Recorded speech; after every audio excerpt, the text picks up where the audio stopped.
दिनांक 23 सप्टेंबर 2021 रोजी बोर्डाची जी परीक्षा झाली त्या परीक्षेचा आपण चिटणीसाची कार्यपद्धती या विषयाचा पेपर आज सोडवणार आहोत. आणि या प्रश्नपत्रिकेतील सर्व गोष्टी बारकाईनं म्हणजे प्रश्नपत्रिकेतील प्रश्नांचे गुणदान किंवा प्रकरणांची नावे, प्रत्येक प्रश्नामध्ये काय लिहायचं हे सर्व चर्चा आज आपण करणार आहोत. सर्वात प्रथम आपण पाहूया. वेळ 3 तासाची आहे आणि गुण आहेत एकूण 80 गुण. आणि सूचना जी दिली आपण या सूचनांचं काटेकोरपणे पालन करणं आवश्यक आहे. सर्व प्रश्न सोडविणे अनिवार्य आहे. तर हे सर्व प्रश्न का सोडवायचे आहेत की विद्यार्थ्यांनी यशस्वी होण्यासाठी, चांगल्या मार्कांना पास होण्यासाठी जर सर्व प्रश्न सोडवले तर विद्यार्थी नक्कीच पास होणार आहे. म्हणजे विद्यार्थ्यांच्या सर्वांगीण विकासासाठी विद्यार्थ्यांनी परीक्षेमध्ये यश मिळावं म्हणून या सूचना दिलेल्या असतात.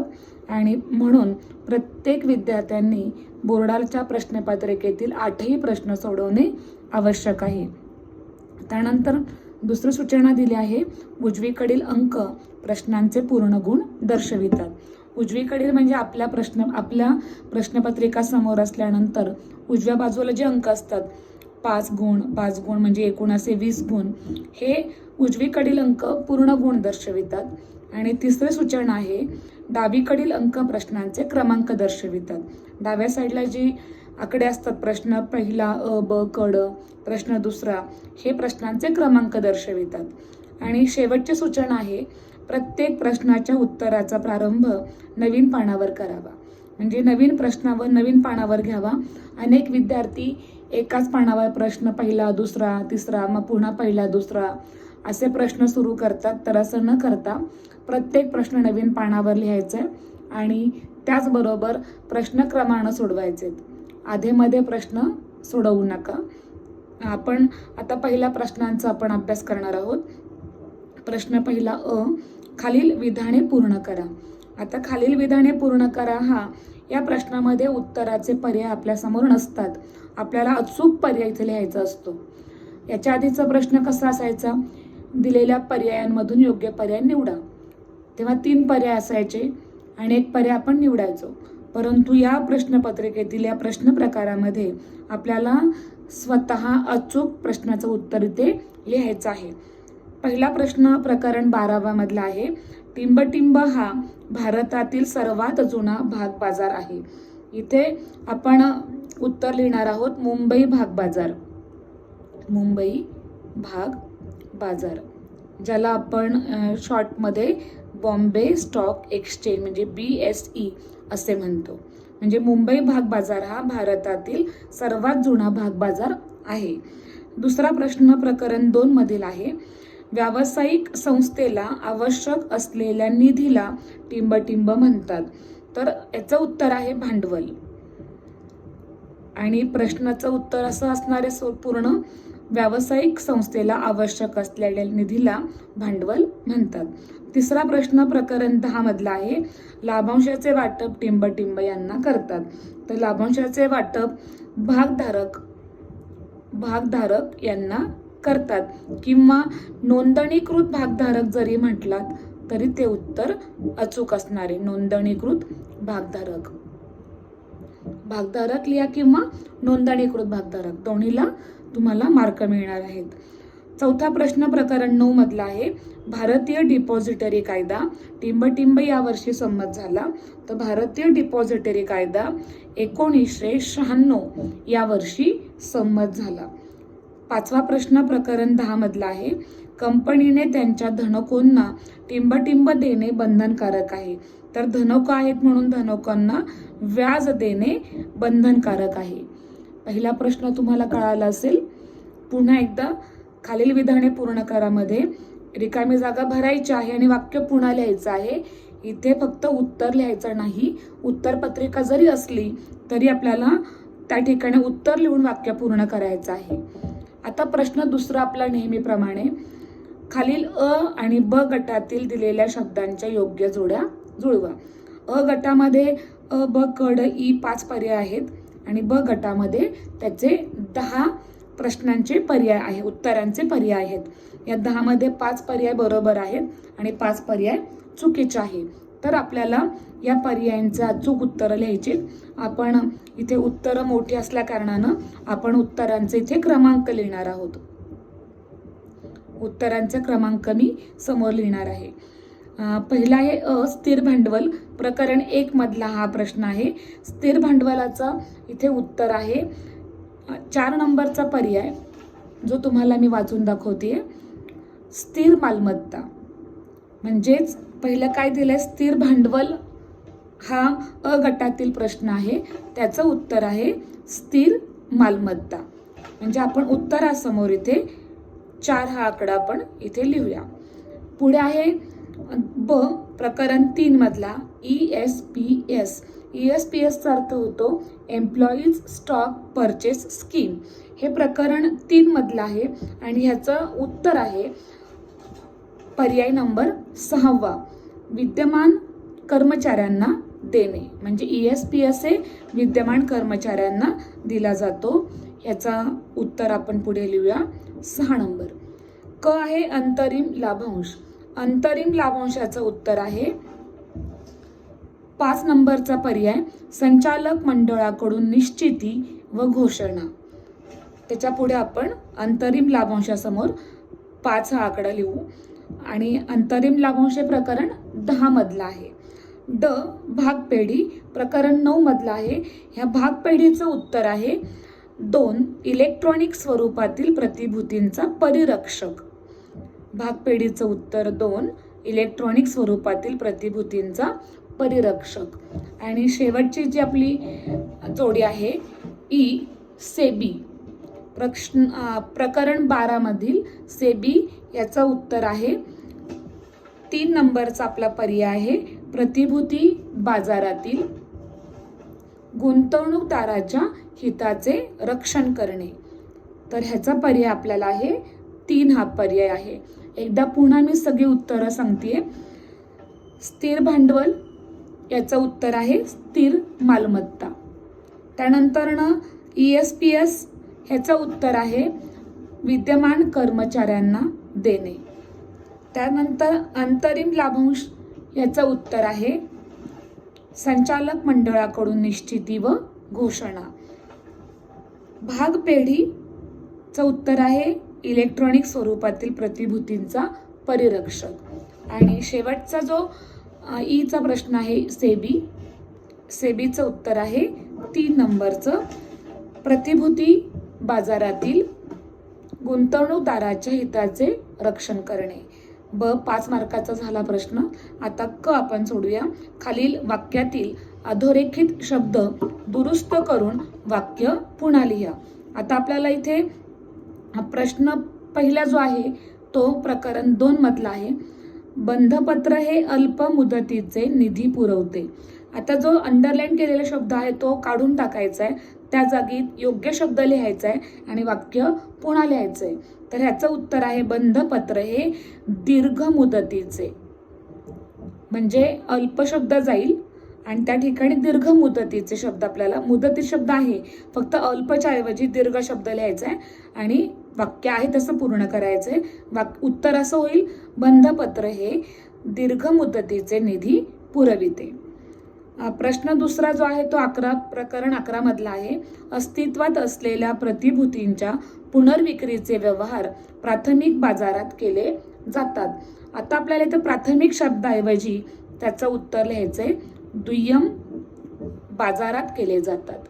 प्राथमिक शब्द कट होईल आणि त्याच्या जागेवर दुय्यम शब्द येईल। बाकी वाक्य रचना जशी आहे तशीच असणार आहे। प्रश्न तिसरा प्रकरण 9 मधला आहे। भौतिक स्वरूपातील प्रतिभूती फंगिबल असतात। तर आता इथे भौतिक शब्द चुकीचा आहे, त्याच्या ऐवजी आपल्याला लिहायचं आहे इलेक्ट्रॉनिक। इलेक्ट्रॉनिक शब्द लिहायचा आहे। इलेक्ट्रॉनिक शब्द किंवा काही त्याला डीमॅट सुद्धा म्हणतील। डीमॅट सुद्धा हा शब्द आपल्याला इथे चालणार आहे। म्हणजे उत्तर कसं येईल, इलेक्ट्रॉनिक स्वरूपातील प्रतिभूती फंगिबल असतात किंवा डीमॅट स्वरूपातील प्रतिभूती फंगिबल असतात। दोन्हीपैकी आपल्याला एक उत्तर तिथे लिहायचंय. चौथा प्रश्न प्रकरण 10 मधला आहे. अग्रहक्क भागधारकांना अविशिष्ट उर्वरित नफ्यातून लाभांश मिळतो. तर इथे अग्रहक्क भागधारकांना मिळत नाही, तर तो समहक्क भागधारकांना. आता काही जण इथे समहक्काला समभाग म्हणतात किंवा काही जण त्याला सामान्य भाग सुद्धा म्हणतात. त्यामुळे इथे समहक्काला समभाग किंवा त्यालाच सामान्य भाग असे म्हटले जाते किंवा काही वेळेस त्याला साधारण भाग असे सुद्धा म्हटले जाते. म्हणजे या चारहीपैकी आपण एक उत्तर इथे लिहू शकतो. वाक्य पुन्हा जसं आहे तसंच असणार आहे. पाचवं प्रकरण 11 मधलं आहे. नाणे बाजारात 1 वर्षापेक्षा जास्त मुदतीच्या वित्तीय साधनांचा व्यापार केला जातो. आता इथे नाणे बाजाराच्या ऐवजी इथे असणारे उत्तर भांडवल बाजारात. म्हणजे नाणे शब्द जाईल, त्या जागी भांडवल शब्द येईल. भांडवल बाजारात 1 वर्षापेक्षा जास्त मुदतीच्या वित्तीय साधनांचा व्यापार केला जातो. आता क झालाय प्रश्न आपला. आता आपण ड प्रश्न सोडवणार आहोत. गटात न बसणारा शब्द शोधा. म्हणजे हे वाक्य पूर्ण लिहायचे आणि उत्तरामध्ये आपल्याला जो शब्द गटात बसणार नाही तो शब्द आपल्याला इथे लिहायचा आहे. उत्तर बघू आपण आता. जो प्रश्न पहिला आहे तो प्रकरण 10 मधला आहे. अंतिम लाभांश, अंतरिम लाभांश आणि व्याज. आता अंतिम आणि अंतरिम लाभांश आहेत. इथे व्याज हा शब्द जो आहे तो गटात बसणारा नाही. दुसरा जो प्रश्न आहे तो प्रकरण 3 मधला आहे. बोनस भाग, हक्क भाग, ESOS. इथे बोनस भाग, हक्क भाग हे भागांचे प्रकार आहेत. इथे ESOS ह्याच्यामध्ये गटात न बसणारा शब्द आहे. ESOS हा शब्द इथे गटात न बसणार आहे. काही जण इथे ESOS इंग्लिशमध्ये सुद्धा लिहितील तरी चालेल. तिसरा प्रश्न प्रकरण 8 मधला आहे. लाभांश, ठेवीदार आणि ठेवपावती. आता ठेवीदार आणि ठेवपावती ठेवी संबंधी आहेत. लाभांश भागा संबंधी आहे, म्हणजे ह्याचं उत्तर आहे लाभांश. तुम्ही इथे व्याज हा शब्द गटात न बसणार आहे. ESOS गटात न बसणारा शब्द आहे. इथे लाभांश गटात न बसणारा शब्द आहे. पुढे चौथा आहे प्रकरण 9 मधला. DP म्हणजे डिपॉझिटरी पार्टिसिपंट, B म्हणजे बेनिफिशियल ओनर आणि तिसरा आहे राज्य सरकार. तर राज्य सरकार हे गटात न बसणार आहे. याचं उत्तर आपण समोर लिहितोय, राज्य सरकार. आणि प्रश्न 5वा प्रकरण 4 मधला आहे. कर्जरोखे विश्वस्त करार आणि भागधारक. इथे कर्जरोखे विश्वस्तांशी विश्वस्त करार केला जातो, त्यामुळे इथे गटात न बसणारा शब्द आहे भागधारक. आपल्याला OC मध्ये 4 पर्याय असतात. 3 पर्याय बरोबर, 1 पर्याय चुकीचा. SP मध्ये 3 पर्याय आहेत. 2 पर्याय बरोबर, 1 पर्याय चुकीचा. हा थोडासा फरक लक्षात घ्यायचा आहे. आता आपण प्रश्न दुसरा. एकूण प्रश्नपत्रिकेचं स्वरूप हे सारखंच असतं. फक्त प्रश्न 7व्याला आपण इथे SP मध्ये पत्रलेखन करतो आणि OC मध्ये आपण तिथे लघुत्तरी प्रश्नाचं उत्तर लिहितो. आता आपण दुसरा प्रश्न सोडवणार आहोत. खालील संज्ञा किंवा संकल्पना स्पष्ट करा. इथे तुम्हाला दिलेल्या आहेत एकूण 6 संकल्पना आणि तुम्हाला त्यातल्या कोणत्याही 4 संकल्पना लिहायच्या आहेत. आता पहिली संकल्पना जी आहे ती संकल्पना आहे मालकीचे भांडवल आणि ही संकल्पना तुम्हाला जी दिलेली आहे ती प्रकरण 2 मधली संकल्पना आहे. आता यामध्ये काय लिहायचं आहे 2 मार्काला, म्हणजे आपल्याला प्रत्येक संकल्पनेला 2 मार्क आहेत आणि एकूण त्याचे आपल्याला 8 मार्क मिळणार आहेत. 4 संकल्पनांचे प्रत्येकी 2 याप्रमाणे 8 मार्क मिळणार आहे. पहिली संकल्पना आपण त्यामध्ये किती मुद्दे लिहायचे? कमीत कमी 2 मार्काला 2 मुद्दे, परंतु आपण 4 मुद्दे लिहायचे. आता पहिला मुद्दा असा असेल की भागधारकांनी पुरविलेल्या भांडवलास मालकीचे भांडवल म्हणतात. हे अगदी अचूक उत्तर आहे. तुम्ही दुसरा मुद्दा आपण असा लिहू शकतो. प्रतिधारण नफा मालकीच्या भांडवलाचे आणखी एक रूप आहे. किंवा आपण तिसरे असा मुद्दा असा लिहू शकतो. मालकीचे भांडवल हे कायमस्वरूपी भांडवल असते जे कंपनीच्या विसर्जनावेळी परत केले जाते. किंवा काही जण असंही म्हणतील की भागांची विक्री करून कंपनी मालकीचे भांडवल गोळा करते. मालकीचे भांडवल पुरवणारे कंपनीचे भागधारक असतात. असे तुम्हाला त्या संबंधी माहिती असणारे मुद्दे आपण इथे लिहायचे आहेत. दुसरा जो संकल्पना आहे ती प्रकरण 3 मधली आहे. किमान अभिदान. अभिदान म्हणजे भांडवल. यामध्ये आपण काय काय लिहिणार आहे ते नीट समजून घ्या. किमान अभिदान म्हणजे विक्रीस काढलेल्या भागांची कर्जरोख्यांची आवश्यक असलेली किमान विक्री होणे. किंवा आपण त्यामध्ये दुसरं असंही लिहू शकतो, किमान अभिदान रक्कम माहिती पत्रकात नमूद केलेली असते किंवा माहिती पत्रक निर्गमित केल्यापासून 30 दिवसात किमान अभिदान रक्कम जमा करावी. असे आपण याच्यामध्ये संकल्पनामध्ये आपण मुद्दे मांडायचे, जेणेकरून ती संकल्पना सहज स्पष्ट होईल. तिसरी संकल्पना आहे मालमत्तेवर बोजा. प्रकरण 4 मधली ही संकल्पना आहे आणि यामध्ये आपल्याला लिहायचं आहे, कंपनीने सुरक्षित कर्जरोखे विक्री केल्यास किंवा सुरक्षित ठेवी स्वीकारल्यास कंपनीला मालमत्तेवर बोजा निर्माण करावा लागतो. दुसरा मुद्दा असा आहे, मालमत्तेवरील बोजा हा कंपनीच्या मालमत्तेवर किंवा दुय्यम अथवा धारक कंपनीच्या मालमत्तेवर निर्माण केला जातो. पुढचा मुद्दा असा असणार आहे, मालमत्तेवरील बोजा निर्गमित केलेल्या सुरक्षित कर्जरोख्यांच्या किंवा स्वीकारलेल्या सुरक्षित ठेवींच्या एकूण रक्कम व त्यावरील देय व्याजाइतका असावा. असे आपल्याला 3 ते 4 मुद्दे इथे स्पष्ट करायचे आहेत. चौथी जी संकल्पना आहे ती प्रकरण 5 मधली आहे, सुरक्षित ठेवी. यामध्ये सुरक्षित ठेवी म्हणजे अशा ठेवी ज्यांना कंपनीच्या मालमत्तेवर बोजा निर्माण करून सुरक्षितता दिली जाते.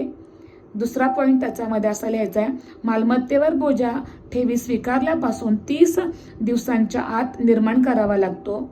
आणि तिसरा मुद्दा यामध्ये, सुरक्षित ठेवी स्वीकारल्यास कंपनीला 1 किंवा अधिक विश्वस्तांची नेमणूक करावी लागते. त्या मुद्द्यासंदर्भात आपल्या पुस्तकात असणारी माहिती आपण तिथे नमूद करायची. 5वी संकल्पना प्रकरण 7 मधली आहे, अचूकता. आता अचूकता हा पत्रव्यवहारासंदर्भातला मुद्दा आहे. त्यामुळे पत्रव्यवहार करत असताना दिली जाणारी माहिती ही सत्य, अद्ययावत आणि वस्तुस्थितीला अनुसरून असावी. अचूकता म्हणजे बिनचूकपणा किंवा कोणतीही व्याकरणात्मक किंवा शब्दलेखन चूक असू नये, याला अचूकता म्हटलं जातं. प्रकरण 12 मधला प्रश्न आहे पुढचा, भाग बाजार. आता भाग बाजार संदर्भात काय काय माहिती आपल्याला, तर विविध प्रकारच्या प्रतिभूतींची खरेदी विक्री केली जाते अशी जागा म्हणजे भाग बाजार. भाग बाजारात कंपन्यांनी अगोदर विक्री केलेल्या प्रतिभूती विक्रीचे पुनर्व्यवहार होतात, म्हणून भाग बाजार हा दुय्यम भाग बाजार असतो. भाग बाजारात फक्त सूचीबद्ध प्रतिभूतींचेच व्यवहार करता येतात अशी आपल्याला 3 ते 4 मुद्द्यांमध्ये ही माहिती नोंदवायची आहे, माहिती स्पष्ट करून द्यायची आहे. तिसरा प्रश्न आपण आता समजून घेणार आहोत. तिसरा प्रश्न आहे, खालील घटना परिस्थितीचा अभ्यास करून आपले मत लिहा. इथे 3 पैकी कोणत्याही 2 लिहायच्यात, म्हणजे प्रत्येक घटनेला 3 मार्क आहेत, असा एकूण 6 मार्काचा हा प्रश्न आहे. त्यामध्ये पहिलं, व्हॉयलेट लिमिटेड कंपनीचा, ही घटना प्रकरण 4 मधली आहे. व्हॉयलेट लिमिटेड कंपनीचा कर्जरोख्यांची विक्री करून ₹10 कोटी भांडवल उभारणी करण्याचा विचार किंवा नियोजन आहे. संचालक मंडळाला त्या बाबतीत काही अडचणी, शंका आहेत, कृपया सल्ला द्या. इथे आपल्याला सल्लागाराच्या भूमिकेत काम करायचं आहे. कंपनी परिवर्तनीय कर्जरोख्यांची विक्री करू शकते का, म्हणजे आपल्याला हा प्रश्न होय किंवा नाही मध्ये विचारलाय. इथे उत्तर आपलं आहे होय, म्हणजे कंपनी परिवर्तनीय कर्जरोख्यांची विक्री करू शकते असं पूर्ण वाक्यात उत्तर लिहायचं आपल्याला. फक्त होय लिहायचं नाही तर काय लिहिणार आहे, कंपनी पहिलं लिहा होय आणि मग लिहा होय, कंपनी परिवर्तनीय कर्जरोख्यांची विक्री करू शकते, म्हणजे होय शब्द सुद्धा आला पाहिजे आणि वाक्य पूर्ण सुद्धा करायचंय. ब मध्ये विचारलंय, कंपनी न परतफेडीच्या कर्जरोख्यांची विक्री करू शकते का, असा प्रश्न विचारला. इथे लिहायचंय नाही आणि वाक्य पूर्ण करायचंय, कंपनी न परतफेडीच्या कर्जरोख्यांची विक्री करू शकत नाही. क आहे, कंपनीने आपल्या सभासदांना कर्जरोखे देऊ केले असतील तर अशा कर्जरोख्यांवर सर्वसाधारण मतदानाचे हक्क मिळतील का. इथे विचारले हक्क मिळतील का, तर इथे काय लिहिणार उत्तर त्याचं नाही आणि पूर्ण वाक्य, कंपनीने आपल्या सभासदांना कर्जरोखे देऊ केले असतील तर अशा कर्जरोख्यांवर सर्वसाधारण मतदानाचे हक्क मिळत नाही. असं तुम्हाला हा प्रश्न पूर्ण करायचा आहे. आता दुसरी जी घटना आहे ती प्रकरण 5 मधील आहे. सन प्रायव्हेट लिमिटेड कंपनीला ठेवी स्वीकारून भांडवलात वाढ करावयाची आहे. आता इथे पहिला प्रश्न विचारलाय कंपनीस आम जनतेकडून ठेवी स्वीकारता येतील का? तर इथे त्याचं उत्तर आहे नाही. आणि वाक्य पूर्ण कसं करणार आहे? कंपनीस आम जनतेकडून ठेवी स्वीकारता येणार नाहीत. ब, ठेवी स्वीकारण्यासाठी कंपनीने कोणता दस्तावेज द्यावा किंवा वापरला पाहिजे? इथे आपल्याला दस्तऐवजाचं नाव लिहायचंय. तर इथे उत्तर आहे परिपत्रक, ज्याला आपण इंग्लिशमध्ये सर्क्युलर म्हणू शकतो. ठेवी स्वीकारण्यासाठी कंपनीने, आता इथे कोणत्या जागेवर काय शब्द लिहिणार आहे? परिपत्रक, दस्तावेज द्यावा किंवा वापरला पाहिजे. तिसरा प्रश्न आहे ठेवी जास्तीत जास्त किती कालावधीसाठी स्वीकारल्या जातात? किती शब्द विचारलाय? इथे तुम्हाला 36 महिने किंवा काही एखाद्याला वाटलं की वर्षामध्ये कन्वर्ट करायचंय तर 3 वर्षे कालावधीसाठी स्वीकारल्या जाऊ शकतात. म्हणजे कसं उत्तर येईल? ठेवी जास्तीत जास्त 36 महिने किंवा 3 वर्ष कालावधीसाठी स्वीकारल्या जाऊ शकतात. 1 मार्काला पूर्ण वाक्यात उत्तर लिहिणं हे आपल्याकडून अपेक्षित असतं. होय नाही शब्द एका शब्दामध्ये नका लिहू, वाक्य पूर्ण करा. आता यातला तिसरी जी घटना परिस्थिती आहे ती प्रकरण 9 मधली आहे. प्रकरण 9 मधली पहिली वाचते मी. श्री अर्णव यांनी पेक्युलर कंपनी लिमिटेडचे 100 भाग भौतिक स्वरूपात धारण केले असून ते इलेक्ट्रॉनिक स्वरूपात धारण करण्याची त्यांची इच्छा आहे. आता मी अर्णव शब्द अंडरलाईन केलाय. पुस्तकात वेगळं नाव आहे, फक्त प्रश्नपत्रिकेला इथे नाव बदललीत. म्हणजे तुम्हाला एक लक्षात येईल की फक्त प्रश्न तेच असतात, थोडाफार त्यामध्ये फरक केला जातो, बदल केला जातो. आता यामध्ये पहिला प्रश्न असं विचारलेला आहे की श्री अर्णव यांचे CFDH बँक लिमिटेड मध्ये बचत खाते आहे. या खात्यात डीमॅटसाठी त्यांचे भाग जमा केले जाऊ शकतात का? तर याच्यामध्ये नाही, कारण त्याला डीमॅट अकाउंटच लागतं. म्हणजे काय लिहिणार उत्तर ह्याचं? श्री अर्णव यांचे CFDH बँक लिमिटेडमध्ये बचत खाते आहे, तर या खात्यात डीमॅटसाठी त्यांचे भाग जमा करता येणार नाहीत. ब प्रश्न आहे त्यासाठी कोणत्या प्रकारचे खाते आवश्यक आहे? आत्ताच आपण सांगितलं की डीमॅटसाठी डीमॅट खाते किंवा बरेच जण त्याला डीमॅट अकाउंट असा सुद्धा शब्द वापरतात. डीमॅट खाते पण शब्द चालेल किंवा डीमॅट अकाउंट पण शब्द चालेल. आता क आहे डीमॅट नंतर अर्णव यांच्या समभागांचे परिरक्षक RBI असेल का? तर याचं उत्तर आहे नाही, कारण हे RBIचं कार्य नाही. म्हणून प्रश्नाचं उत्तर कसं येईल? डीमॅट नंतर अर्णव यांच्या समभागांचे परिरक्षक RBI असणार नाही. आता घटना परिस्थितीचा प्रश्न सोडून झालेला आपला. आता आपण यानंतर फरक स्पष्ट करा हा प्रश्न पाहूया. प्रश्न चौथा, फरक स्पष्ट करा कोणतेही 3, म्हणजे 4 फरक दिलेले असतात, पैकी 3 फरक लिहायचे, म्हणजे एका फरकाला 4 मार्क, म्हणजे एका मुद्द्याला 1 मार्क असणार आहे. परंतु आपण कमीत कमी 2 मुद्दे प्रत्येक प्रश्नामध्ये जास्तीचे लिहून यायचे आहेत, म्हणजे आपलं या विषयातलं जास्तीत जास्त स्कोरिंग आपण करू शकू. आता फरकांच्या मुद्द्यामध्ये काय लिहायचं ते मी सांगणार आहे तुम्हाला, आणि याच्यानंतरच्या पुढच्या व्हिडिओमध्ये आपण सगळे फरक डिटेल्समध्ये अभ्यासणार आहोत. पहिला आहे समहक्क भाग आणि अग्रहक्क भाग. प्रकरण 2 मधला फरक हा. यामध्ये तुम्हाला अर्थ, त्यानंतर लाभांशाचा दर, मतदानाचा अधिकार, भांडवलाची परतफेड, भांडवलाचे स्वरूप, गुंतवणूकदाराचे स्वरूप, दर्शनी मूल्य, जोखीम हे मुद्दे तुम्हाला स्पष्ट करायचे आहेत. दुसरा प्रश्न जो आहे प्रकरण 3 मधला भागांचे हस्तांतरण आणि भागांचे संक्रमण, हा तुम्हाला प्रकरण 3 मधला प्रश्न जो लिहायचा आहे त्यामध्ये तुम्हाला अर्थ, केव्हा दिले जातात, कृतीचे स्वरूप, सहभागी पक्ष, हस्तांतराचा दस्तावेज, पुढाकार, मोबदला, मुद्रांक शुल्क यापैकी तुम्हाला कोणतेही 5 ते 6 मुद्दे स्पष्ट करायचे आहेत. तिसरा फरक आहे प्रकरण 10 मधला लाभांश आणि व्याज. लाभांश आणि व्याज हा फरक लिहिताना तुम्हाला अर्थ कोणाला दिले जाते, बंधन कधी दिला जातो, दर, ठराव असे तुम्हाला मुद्द्यांपैकी कोणतेही 5 ते 6 मुद्दे तुम्हाला लिहिता येतील. प्रश्न चौथा जो आहे प्रकरण 11व्या मधला, प्राथमिक बाजार आणि दुय्यम बाजार, यामध्ये तुम्हाला अर्थ, गुंतवणुकीची पद्धत, कृतिशील घटक, मध्यस्थ, प्रतिभूतींचे मूल्य असे सर्व घटक तुम्हाला स्पष्ट करावे लागतील. आता प्रश्न 5व्याकडे आपण जाऊया. प्रश्न 5वा, खालील प्रश्नांची पाहिजे ते खालील प्रश्नांची उत्तरे थोडक्यात लिहा. कोणतेही 2, इथे तुम्हाला 3 प्रश्न असतात, पैकी तुम्हाला 2 प्रश्न लिहायचे आहेत, म्हणजे प्रत्येक प्रश्नाला इथे 4 मार्क असणार आहेत.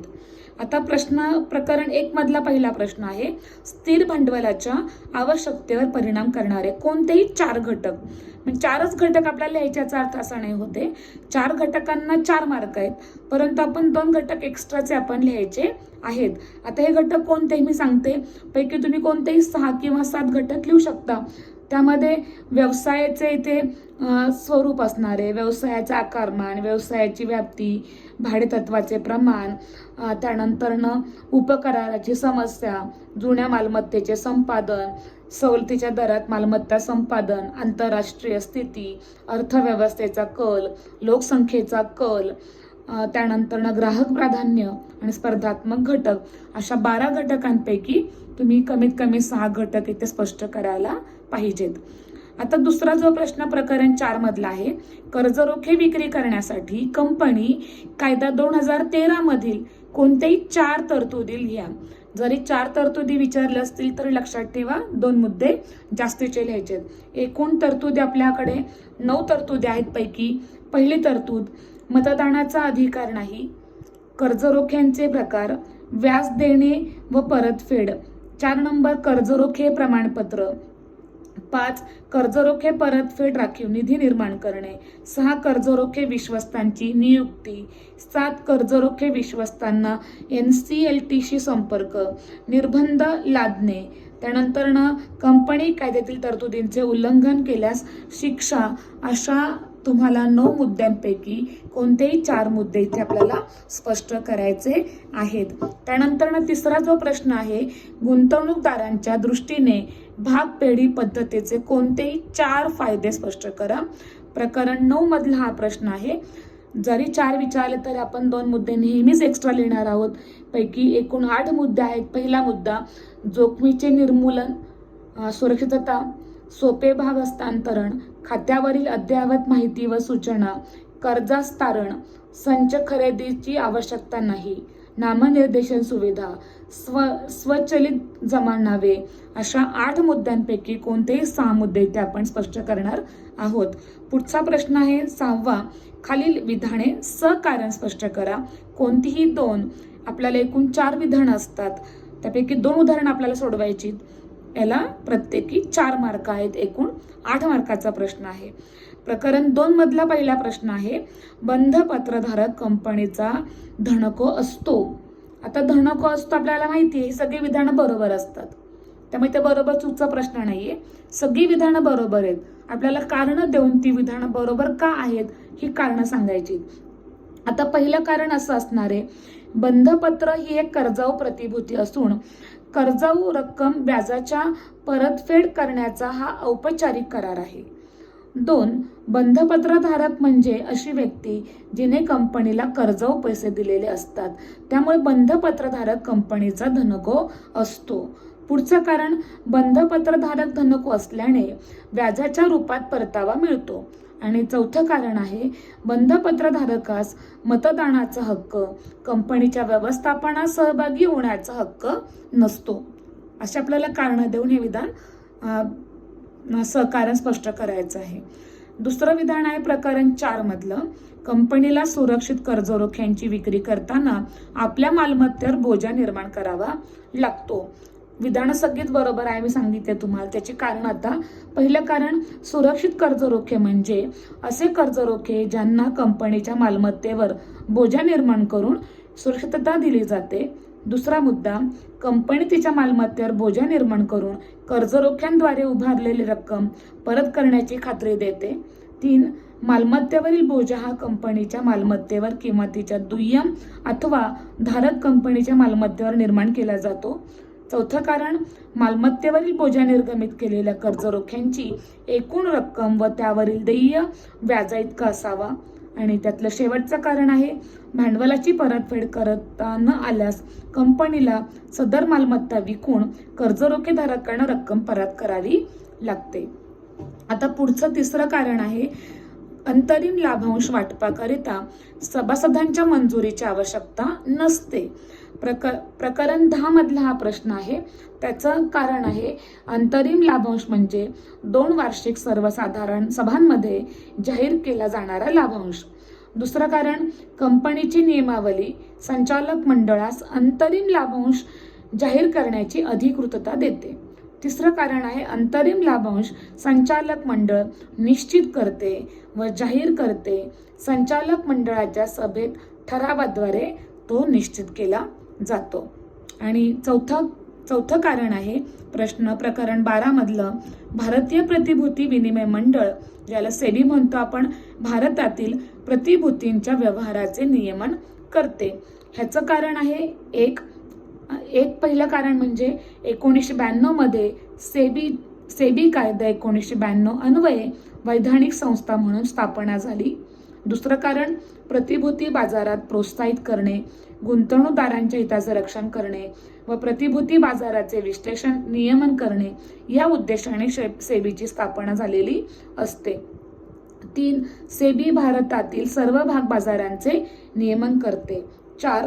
प्रतिभूती निर्गमित करणाऱ्या संस्था, बाजारातील मध्यस्थ, गुंतवणूकदार यांनी पाळावयाचे नियम सेबी निर्गमित करते. म्हणजे अशी कारण आपल्याला लिहायची, म्हणजे विधानं स्पष्ट करताना कमीत कमी 5 ते 6 कारणाद्वारे आपल्याला ही विधानं स्पष्ट करायची आहेत. 7वा प्रश्न आपला आहे तो पत्रलेखनाचा प्रश्न आहे. इथे फक्त तुम्हाला पत्रलेखनच करायचं आहे. खालील प्रश्न सोडवा, कोणतेही 2. आपल्याला 3 प्रश्न असतात, पैकी कोणतेही आपल्याला 2 प्रश्न लिहायचे आहेत. ते प्रत्येकी त्याचे मार्क आहेत 5 मार्क. आता प्रकरण 6, प्रकरण 7, प्रकरण 8, प्रत्येक प्रकरणात 5-5 पत्रलेखन आहे. या 5 पत्रलेखनातील कोणतंही एक पत्र आपल्याला परीक्षेला लिहायचे. त्यातलं पहिलं आहे, बोनस भागांचे वाटप केल्याचे कळविणारे पत्र भागधारकास लिहा. आपल्या पुस्तकात जसं पत्र आहे तसंच पत्र परीक्षेला आपल्याला लिहायचंय. तुम्ही शीर्षक बदलू शकता, दिनांक, जावक क्रमांक बदलू शकता, परंतु पत्राचा आराखडा, पत्राची जे स्वरूप आहे त्यामध्ये कोणताही बदल होता कामा नये. दिनांक, जावक क्रमांक, तुमचं शीर्षक बदलेल पण पत्रातील मुख्य मजकूर मात्र कदापि बदलणार नाही. दुसरा प्रश्न प्रकरण 7व्यातला आहे, कर्जरोख्यांच्या परतफेडीची माहिती कर्जरोखेधारकास देणारे पत्र तयार करा. पुस्तकातील नमुन्यांप्रमाणेच पत्रलेखन करायचं आहे, वेगळे नमुने वापरायचे नाहीत. प्रकरण 8 मधला प्रश्न आहे, ठेवीदारास ठेवीचे नूतनीकरण केल्याबाबतचे पत्र लिहा. यामध्ये तुम्हाला 3 पैकी कोणती 2 पत्र लिहायची आणि विशेष म्हणजे तिन्ही प्रकरणामध्ये 5 आणि 5 पत्र आहेत. त्यातलं एक पत्र बोर्डाला परीक्षेला विचारलं जातोच. हा आपल्याला स्कोरिंगचा प्रश्न आहे 10 मार्काचा. पुढे 8वा प्रश्न, दीर्घोत्तरी ज्याला म्हणतो आपण, खालील प्रश्नांची उत्तरे लिहा. 2 प्रश्न असतात, पैकी 1 प्रश्न लिहायचा आहे. एका प्रश्नाला इथे आपल्याला 8 मार्क आहेत. पहिला प्रश्न प्रकरण 2 मधला आहे. यामध्ये कर्जरोखे म्हणजे काय, इथे व्याख्येला तुम्हाला 2 मार्क आहेत आणि कर्जरोख्यांचे विविध प्रकार स्पष्ट करा. यामध्ये तुम्हाला 6 मार्क आहेत. तर यामध्ये कर्जरोख्यांचे इथे आपण कसं होईल मार्कांची विभागणी, व्याख्येला 2 मार्क आणि प्रकारांना 6 मार्क. त्यामध्ये प्रकार असे आहेत, सुरक्षित कर्जरोखे, असुरक्षित कर्जरोखे, त्यानंतर नोंदवलेले कर्जरोखे, वाहक कर्जरोखे, त्यानंतर परतफेडीचे कर्जरोखे, न परतफेडीचे कर्जरोखे, त्यानंतर रूपांतरित कर्जरोखे, रूपांतरित न होणारे कर्जरोखे, असे आपण कर्जरोख्यांचे प्रकार स्पष्ट करायचे आहेत. आणि दुसरा शेवटचा प्रश्न प्रकरण 3 मधला आहे, भाग वाटपाच्या कायदेशीर, वैधानिक, नियामक, तिन्ही शब्द समानार्थी तरतुदी स्पष्ट करा. एकूण 8 तरतुदी आहेत. त्या 8ही तरतुदी आपल्याला लिहिता येणं, पूर्ण करणं गरजेचं आहे. एखादी तरतूद राहिली तर आपल्याला 1 मार्क वजा होणार आहे. 8 मार्काचा प्रश्न आहे, तरतुदी 8च आहेत. तेव्हा प्रत्येक तरतूद लिहिणं खूप महत्वाचे आहे. त्यामध्ये पहिली तरतूद आहे माहिती पत्रकाची नोंदणी, दुसरं अर्ज शुल्क, तिसरा किमान अभिधान उभारणी, 4 भाग विक्री बंद होणे, 5 वाटपाचा आधार, 6 भागांना जास्त मागणी, 7 भाग बाजार व्यवहार करण्यासाठी परवानगी आणि शेवटचं भाग विक्रीसाठी व्यवस्थापकाची व इतर विविध मध्यस्थांची नियुक्ती. अशा प्रकारे आपल्याला आज आपण सर्वात प्रथम पहिली जो पेपर झाला बोर्डाचा नवीन अभ्यासक्रमावर आधारित ती प्रश्नपत्रिका आपण सोडवलेली आहे. आणि या प्रश्नपत्रिकेप्रमाणेच आपला पुढचा पेपर असणार आहे. आणि एक विशेष म्हणजे प्रत्येक प्रकरणाला जे गुणदान केलेलं आहे त्या गुणदानानुसारच प्रश्नपत्रिका तयार केलेली असते. आणि नक्कीच विद्यार्थ्यांना बोर्ड परीक्षेला या प्रश्नपत्रिकेचा उपयोग होणारच आहे. धन्यवाद.